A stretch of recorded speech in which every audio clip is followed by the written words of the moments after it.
You think too small. That's just the reality of it. And this mindset is keeping you in a box, off to the side, in the corner, in the shadows where nobody's ever going to notice you or get to see your true potential. And the only person to blame is yourself.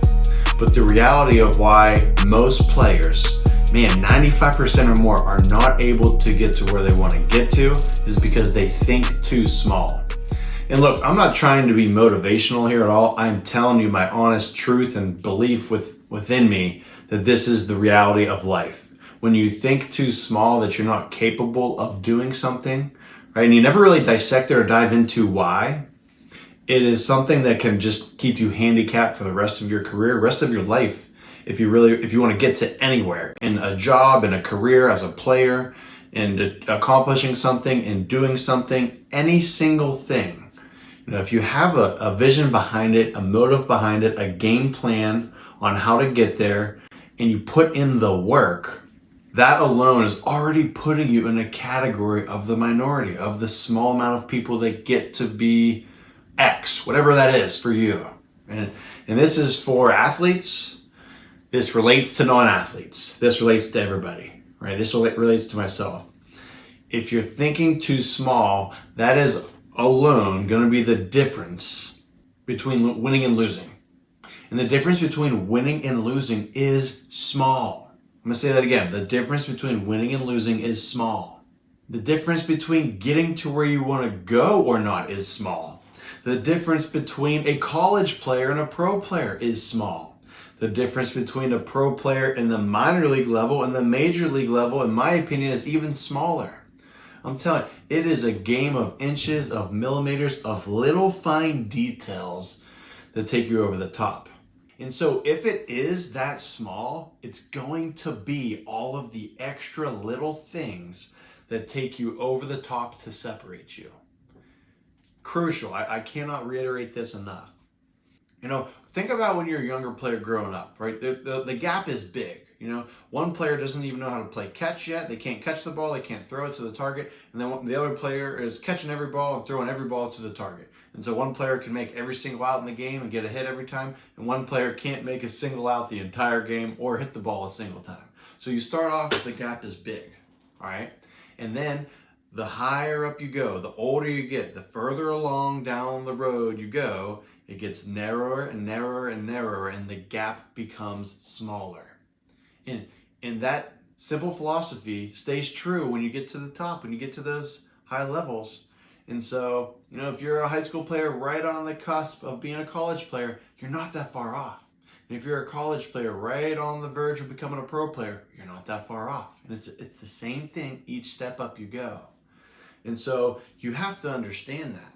And now once you understand that, you can zoom out and have a bigger perspective when things are going wrong, realizing you're not as far off as you think, right? The small little details make the results become amplified, right? So a hitter that has an 0 for 4 game and can't get a hit, it's not because they're the worst player in the world. It's because they have one small little detail they need to fix, right? And so the little fine details amplify your results, good or bad. But again, it is very, very minimal with the things you need to tweak, the things you need to adjust, and the things you need to do to get there. And persistence is going to be key. The guy who's the most persistent is going to be the one who has the best possible chance to overcome it, to get across the fence, and then get to a destination that we look at, and a lot of us zoom out and say, man, how did that guy become this? How did he become a pro player? How do they get to that small category where, again, less than 1% of the people get to? I want you to imagine something for a second, all right? Just pretend. I want you to pretend somebody were to come up to you and say, hey, if you just follow this list of things to do and you do it every day, you'll become a professional ball player. You'll become a D1 ball player. You'll become the best in your field, at your job, in this industry one day. And look, it's not that simple, obviously. Nothing's a guarantee. But I can guarantee you this.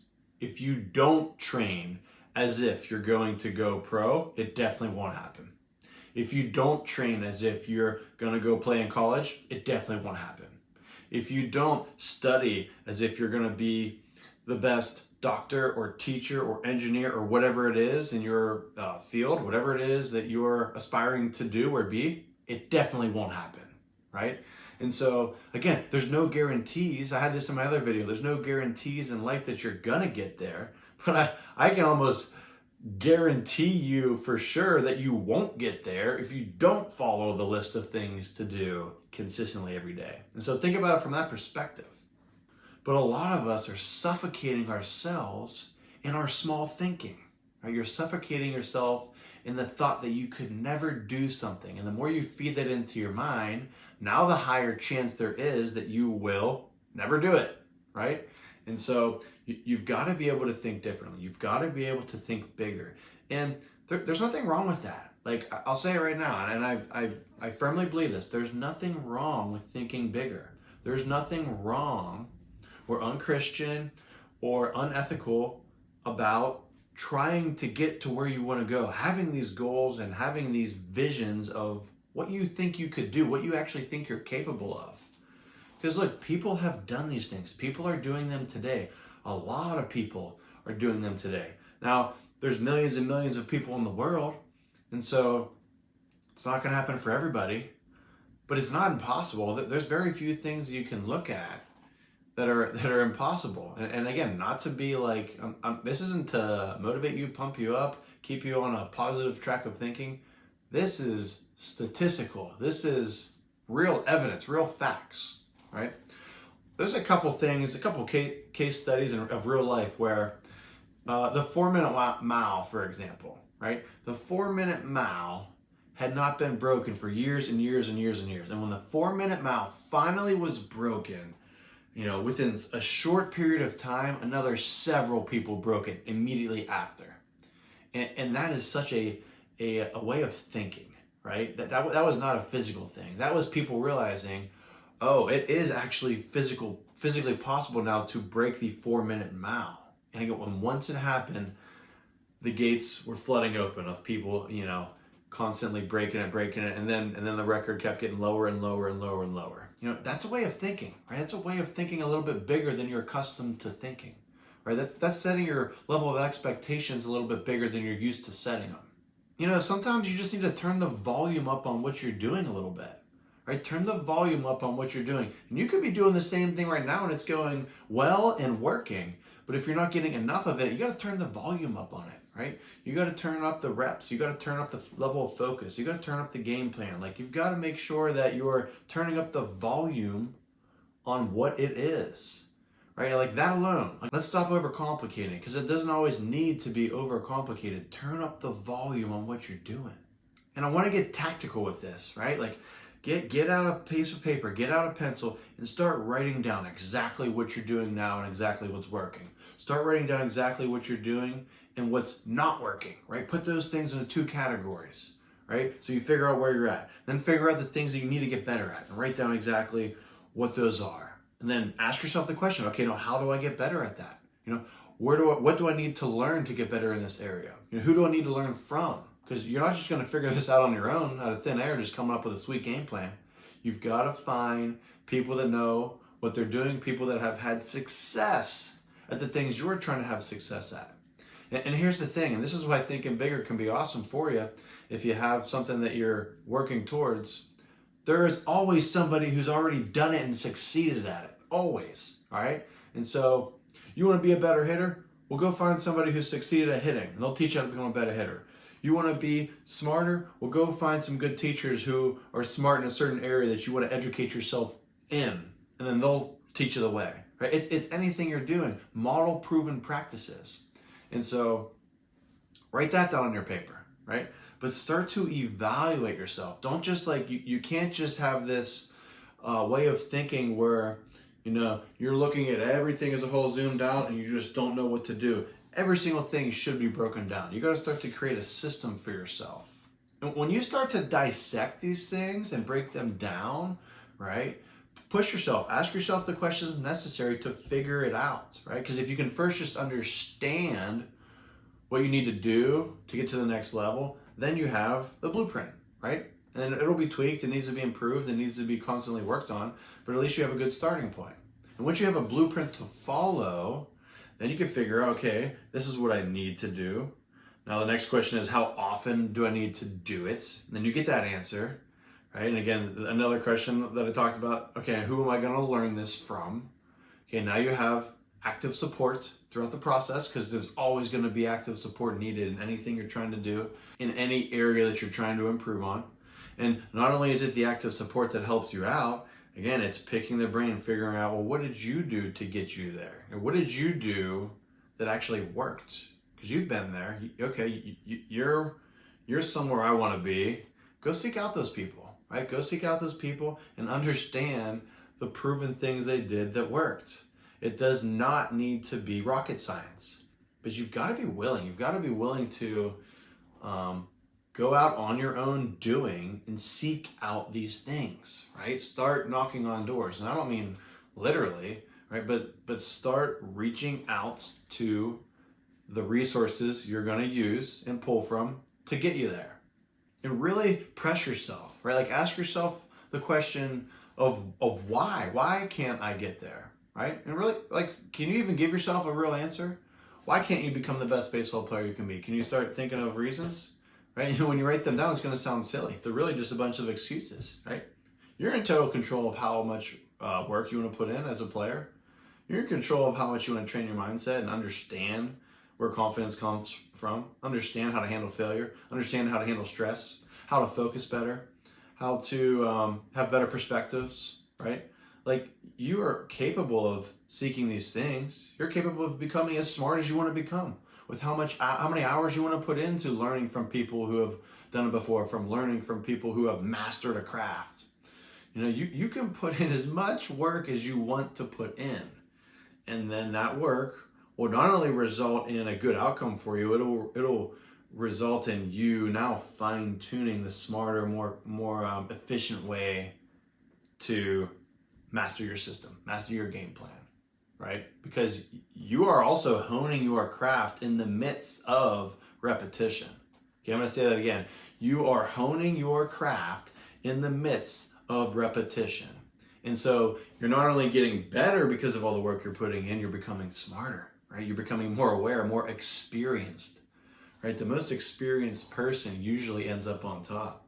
And you combine that with the guy who works hard, with the guy who thinks big, with the guy who has a clear vision and a plan and a purpose to where he wants to go. You now, again, there's no guarantees, but you are now in the 90th percentile. You're in the 90th percentile, in my opinion. And the rest of the pack, you know, all the rest of the people, you know, the 9 out of the 10s, the 90s out of 100 people that are stuck in the rat race, that are stuck in this pool of problems that are all the same that they can't get out of, man, it's your way of thinking, it's your small thinking, it's the combination of not dissecting how to do it, not dissecting why you can't do it or why you can. And we all, there's just layers to it. Like, everybody gets stuck after phase 1 or 2 or 3. And the reality is there's about 10 phases, if not more, that you have to go through to figure it all out, to get to that end destination. All right. And so, again, persistence is key, right? And it comes back to so many of the basic things. You don't have to be the smartest person in the room.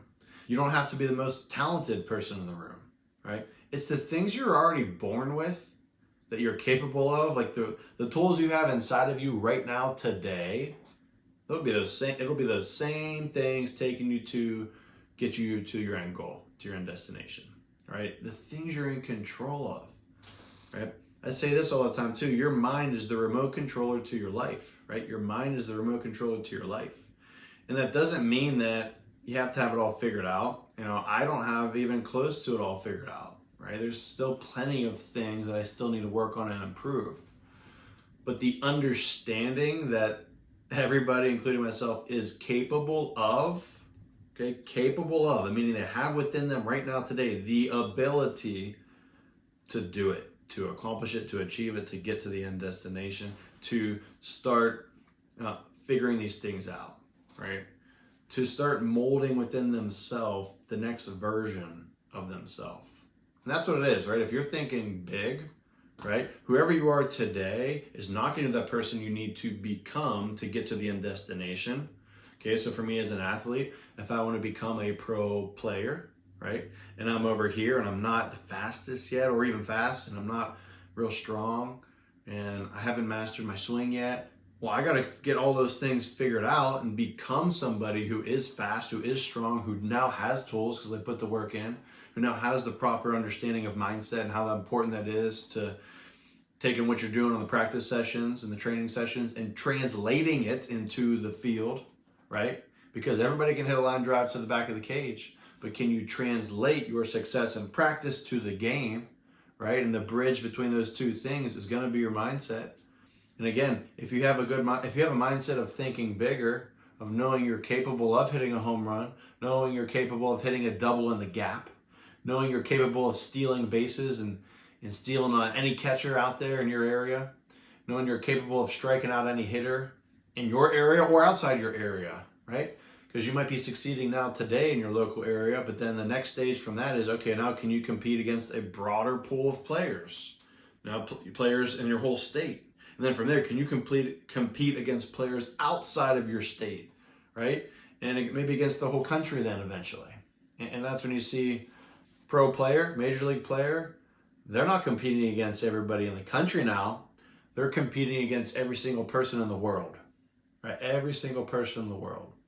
And so if you want to think on a scale that big, you've got to build up something inside of you internally that allows you to become a person who can compete against anybody. And then you don't put a number on it, right? You got to become a person that doesn't put a number on the amount of people they can compete against. It's not local, it's not state, it's not country, it's not world. It doesn't matter to you anymore, right? Because you've controlled the things you can control. You're thinking big enough to where there's no such thing that is too big of thinking. And I do firmly believe when you look at the Barry Bondses, right? That people who have, let's look at Barry Bonds in particular. He has the most home runs, of all time. Hank Aaron, Babe Ruth, those guys. I just find it that there's no way they got there, without the belief that was possible for them. Right? I just think there's no way they can hit that many home runs, 700, close to 800 home runs, without thinking big internally, without realizing that they can do that. It's the same with any position, any sport, any person who's broken records. You talk about Michael Phelps, you talk about Michael Jordan, you talk about Tom Brady, anybody who's done these things, they never got caught in small thinking. So some homework for you today, start to really ask yourself, why can't you achieve what it is you would like to achieve? Why can't you, right? And if you can think of a legitimate reason right now, put it in the comment below. If you can think of a legitimate reason as to why you can't achieve something big on your mind, some big goal or destination that you want to get to, put it down in the comment. Now, and I bet you writing it down, you won't even put it in the comment because you'll realize that it's something that's an excuse. You'll realize it's something that you're capable of changing. And so I'll leave it at that. Again, I'm not trying to this is not like a pump up or motivation. This is real life. This is real thinking. This is what I firmly believe wholeheartedly. Your small thinking of what you think would be too hard or too tough or too small of odds to get to, that alone is handicapping everything else within your abilities to achieve it.